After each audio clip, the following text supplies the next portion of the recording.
I'm going to show you how to make tartar sauce without mayo using sour cream, or you can also use Greek yogurt or any plain yogurt will work in this recipe. Hi, it's Hani from Haniela's here. Welcome back to my YouTube channel. Let's make sour cream tartar sauce. First, I want you to gather all the ingredients. We're going to be using sour cream, or you can, like I said, use Greek yogurt, dill pickles, Worcestershire sauce, mustard, carrots. Carrots ideally should be also pickled. You can use carrots from the pickles that you have, or you can skip them altogether. I'm going to start by dicing shallots. You can also use red onion if you don't have shallots. I love using shallots because they have a really nice mild flavor to them. It's like a garlic and onion.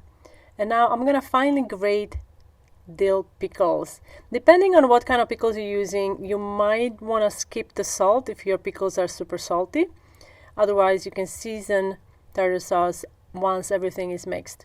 I'm also adding pickled carrot. I like to can my own pickles, so I always add some carrots and I use those as well. But if you don't have a carrot, pickled carrot, you can skip it. We're just going to add everything into a small bowl, whisk away, and it's all done. Adding nicely diced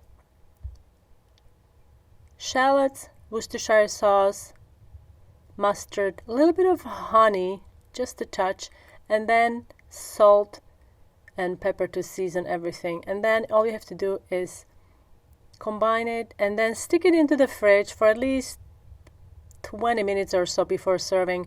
I love it with roasted potatoes, fried breaded cheese, baked breaded zucchini, fish, or even beef brisket. It is so good, and you can find a full recipe on the blog. Super simple to make, slightly tangy, very refreshing. Serve it cold if possible, and you can serve it with a variety of different herbs. Chives, dill is really nice, and even parsley. Let me know how you like it. Thanks so much for watching, and I will see you next time.